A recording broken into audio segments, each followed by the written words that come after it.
عزیز ناظرین، میں آپ کو روزانہ کے پروگرام حق کے سوال میں خوش آمدید کہتا ہوں۔ جیسا کہ آپ جانتے ہیں کہ اس پروگرام میں معمول کے مطابق ہم مسیحی ایمان، بائبل اور مسیحی زندگی سے متعلق سوالات پر غور کرتے ہیں اور بائبلی اور منطقی جوابات پیش کرتے ہیں۔ پروگرام کا باقاعدہ آغاز کرنے سے پہلے ہم جانیں گے کہ ہمارا آج کا سوال کیا ہے۔ سوال ہے، الہام اور مکاشفہ کیا ہے اور بائبل مقدس ہم تک کیسے پہنچی؟ اس کا جواب جانیں گے ہم ایک چھوٹے سے وقفے کے بعد۔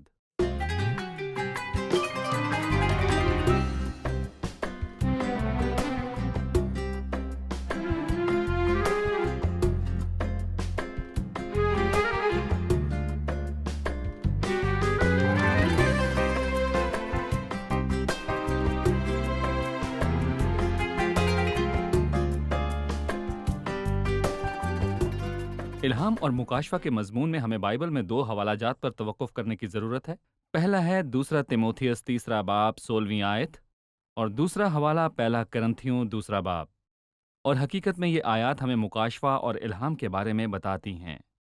اگر ہم دوسرے تیموتھیوس تیسرے باب 16ویں آیت کے مشہور الفاظ کو پڑھیں، ہر ایک صحیفہ جو خدا کے الہام سے ہے، تعلیم اور الزام اور اصلاح اور راست بازی میں تربیت کے لیے فائدہ مند بھی ہے، تاکہ مرد خدا کامل بنے اور ہر ایک نیک کام کے لیے بالکل تیار ہو جائے۔ اس متن میں توجہ لفظ الہام کے معنی پر ہے، اور لفظ الہام کا مطلب ہے خدا کی سانس۔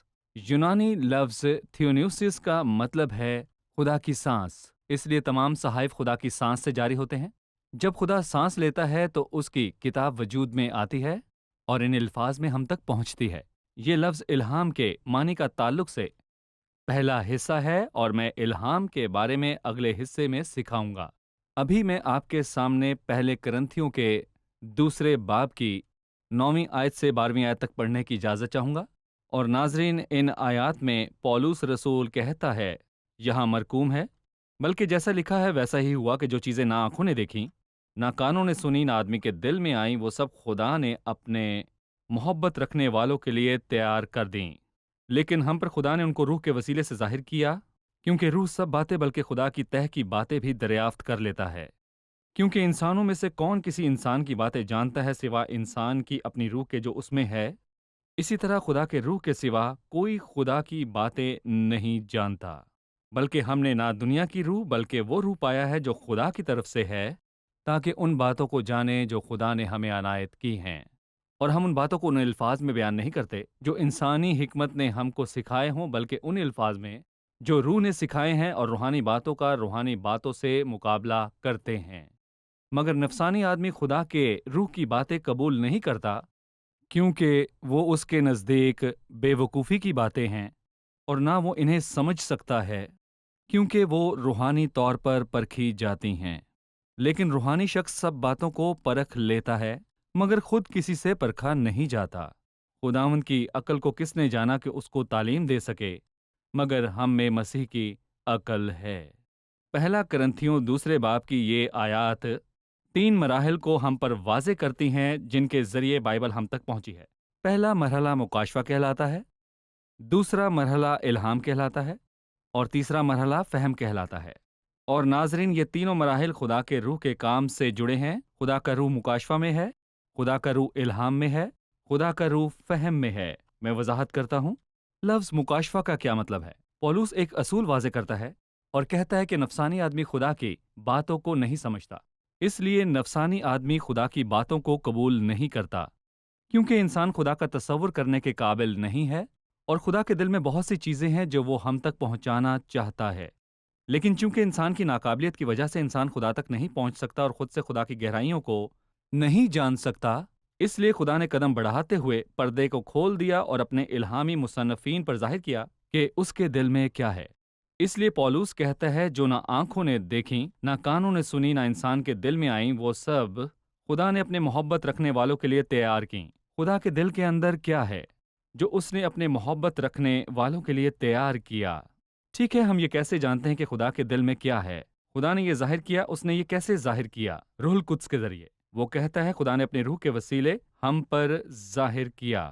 اس لیے خدا نے اپنے الہامی مصنفین کے ذریعے روح القدس کے وسیلے اپنی گہرائی کو ظاہر کیا کہ اس کے دل میں کیا ہے، جو چھپا تھا وہ ظاہر کیا، اور یہی مکاشفہ کا مطلب ہے۔ اس لیے اگر میں مکاشفہ کی ابتدائی تعریف پیش کرنا چاہتا ہوں تو میں کہوں گا وہ سب جو خدا کے دل میں تھا، خدا کے ذہن میں تھا، روح القدس نے اسے خدا کے ذہن سے الہامی مصنفین کے ذہنوں میں ڈال دیا۔ روح القدس نے الہامی مصنفین کے دلوں میں ظاہر کیا، اس لیے یہ مکاشفہ کہلاتا ہے۔ پولس کہتا ہے خدا نے ہم پر ظاہر کیا، تو وہ رسولوں کے متعلق کہتا ہے جب یہ الہامی مصنفین کے ذہنوں تک پہنچا تو کیا رسولوں کے پاس اتنی گنجائش تھی کہ وہ آزادی سے خود لکھتے؟ تو جواب ہے کبھی نہیں۔ خدا کا روح جو خدا کے ذہن کو الہامی مصنفین پر ظاہر کرتا ہے، یہ وہی روح ہے جس نے الہامی مصنفین کی رہنمائی کی کہ وہ انسانی زبان کے لفظ کو چنیں اور ترتیب دیں۔ جیسے پطرس رسول نے کہا، آدمی خدا کے روح کی تحریک سے خدا کی طرف سے بولتے تھے۔ اس لیے روح القدس نے پولس رسول کی رہنمائی کی کہ وہ انسانی لفظ کا چناؤ کرے تاکہ خدا کے خیالات کو پیش کر سکے۔ پھر یہ الفاظ ہم تک خدا کے خیالات کو پہنچاتے ہیں۔ اب میرے پاس الہی خیالات اور الفاظ ہیں جو خدا کے اختیار سے ہیں، اور یہ روحانی چیزیں بن جاتے ہیں۔ اس لیے وہ کہتا ہے روحانی سچائیوں کی تفسیر ان کے لیے جو روحانی ہے۔ اس کا مطلب ہے کہ الہی خیالات روحانی الفاظ کے ساتھ جو انسانوں نے ترتیب دیے ہیں۔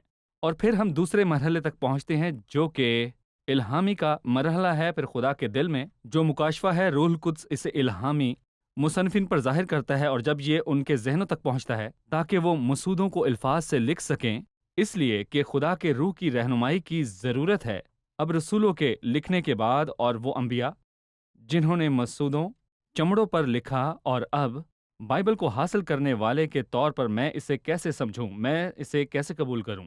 وہ کہتا ہے کہ نفسانی آدمی، اور لفظ نفسانی آدمی کا مطلب ہے وہ جو صرف گوشت اور خون سے پیدا ہوا ہے اور ابھی تک نئی پیدائش کا تجربہ نہیں رکھتا۔ نفسانی آدمی خدا کے روح کی باتوں کو قبول نہیں کرتا، وہ اس کتاب کو رد کرتا ہے، پر روح اس کے دل میں کام کرتا ہے تاکہ وہ اسے دوسری پیدائش دے سکے، اور جب وہ دوسری مرتبہ پیدا ہوتا ہے تو وہ خدا کے کلام کو قبول کرتا ہے، کیونکہ نفسانی آدمی خدا کے روح کی باتوں کو قبول نہیں کرتا کیونکہ وہ اس کے نزدیک بے وقوفی ہیں۔ پھر یہ تین مراحل مل کر روح القدس کے کام سے جڑے ہیں۔ روح القدس نے الہامی مصنفین پر ظاہر کیا کہ خدا کے دل میں کیا ہے، اس لیے یہ مکاشفہ کہلاتا ہے۔ جو خدا کے ذہن میں تھا وہ اسے الہامی مصنفین کے ذہن میں منتقل کرتا ہے۔ وصول کرنے والے کے طور پر میں روح القدس کے بغیر اسے سمجھ نہیں سکتا، اور یہ مکاشفہ الہام اور فہم ہے۔ میم الف فے کو ایک ہی لفظ میں جوڑا جا سکتا ہے۔ مکاشفہ، الہام اور میرے عزیزو فہم، تین چیزیں مکاشفہ، الہام اور فہم ہیں۔ میم الف فے کو ایک ہی لفظ میں جوڑا جا سکتا ہے۔ اسی کے ساتھ اگلے پروگرام میں آپ سے پھر ملاقات ہوگی۔ خداوند آپ سب کو برکت دے۔